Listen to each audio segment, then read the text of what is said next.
Hello दोस्तों।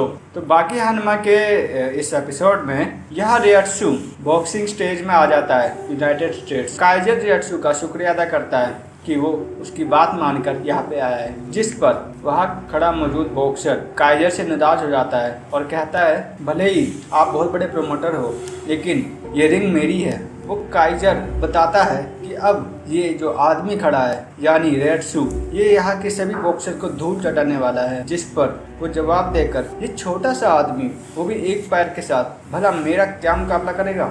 इस पर रियत्सु बोलता है कि हमारे यहाँ पे एक कहावत है कि जिस आदमी का शरीर बड़ा होता है उसका दिमाग बड़ा होता है। इस पर काइजर रियत्सु को अपनी ताकत दिखाने को बोलता है। इस पर वो उसे 3 ब्रिक्स एक साथ तोड़ने को कहता है, पर रियत्सु बोलता है इससे भला मेरी ताकत का क्या पता चलेगा। फिर वो बॉक्सर उन ब्रिक्स को एक ही मुक्के में तोड़ देता है और कहता है कोई बात नहीं, मैं तुमसे बिना ग्लव्स के लड़ लूंगा। फिर रियत्सु भी अपनी ताकत दिखाते हुए उन ब्रिक्स का चूरमा बना देता है, जिससे वहाँ सभी लोग चौंक जाते हैं। फिर काइजर इन दोनों की लड़ाई फिक्स कर देता है। बाद में मीडिया वाले काइजर से सवाल पूछते हैं कि आखिर ये लड़ाई के रूल्स क्या रहेंगे। जवाब में वो कहता है ये थोड़ी बॉक्सिंग जैसी होगी, जल्द ही इन दोनों का मैच होने वाला है, तो प्लीज़ आना मत भूलना। के बाद गेस्ट रूम में उसका कोच अकेले में रियत्सु को बोलता है कि तुमने तो अभी तक सिर्फ 2 ही बॉक्सिंग मैच जीते हैं और तुम सीधा वर्ल्ड चैंपियन से भिड़ने आ गए।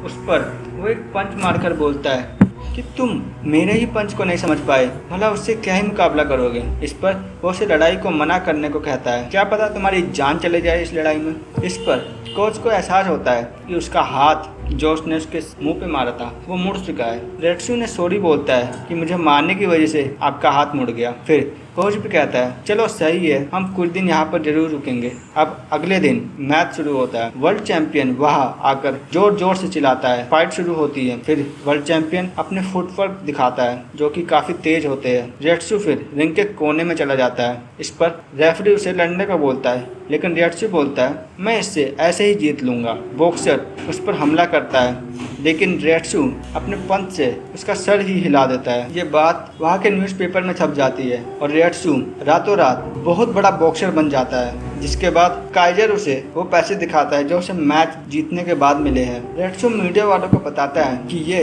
कुंफू की ताकत है और बॉक्सिंग काफी नया खेल है, लेकिन काइजर का पैसों के साथ पैर रखना का तरीका रियत्सु को पसंद नहीं आता है और वो इसके चश्मे को अपने किक से मारकर तोड़ देता है। उससे तमीज से पैसे सूटकेस में डालकर हाथ में पकड़ाने को कहता है, जिस पर काइजर डरे डरे ये सब करता है। फिर रियत्सु टैक्सी में बैठकर वहाँ से चला जाता है। इस ओर बाकी अपने लिए कॉफ़ी बना रहा था कि कोई शख्स उसकी घर की तरफ आ रहा था, जिसकी आहट यानी उसके कदमों की आहट बाकी को पता चल जाती है और वो सतर्क हो जाता है। उसे समझ नहीं आ रहा था कि ये कैसे हो सकता है, क्योंकि वो शख्स उसके डैड थे जो कि पहली बार यहाँ पर आ रहे थे। वो धीरे धीरे उसके घर में आते हैं और टेबल के पास जाकर बैठ जाते हैं और बाकी उनके लिए भी कॉफ़ी बना देता है और एक कॉफ़ी अपने डैड को ऑफर करता है। बाकी भी वहाँ उनके साथ बैठता है। तब यूजिरो कॉफ़ी पी रहे थे और बाकी से पूछते हैं हो गई तुम्हारी विश पूरी, आखिरकार मैं तुम्हारे साथ एक टेबल पर बैठा हूँ। वो पूछते हैं तुम मेरे बारे में क्या सोचते हो।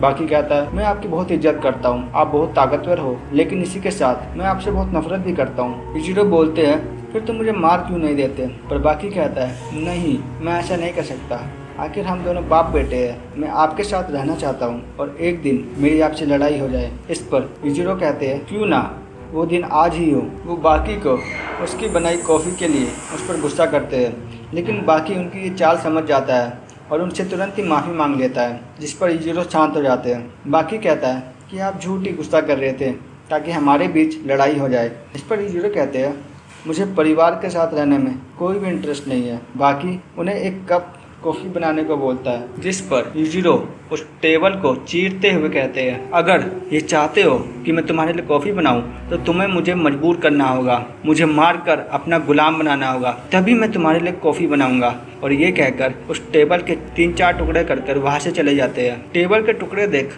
बाकी की आंखें खुली की खुली रह जाती है। अब बाकी उन्हें ये कहता है कि दरवाज़ा बंद करते समय आपको उसे धीरे से बंद करना चाहिए। इस पर यूजिरो उससे बोलता है ठीक है, आगे से ध्यान रखूँगा, और ये बोलकर वहाँ से चला जाता है। बाकी भी ये कहते हुए कि ऐसे डायरेक्ट किसी को ना मिले अपने घर पे अंदर चला जाता है और ये एपिसोड यहीं पर ख़त्म हो जाता है। धन्यवाद।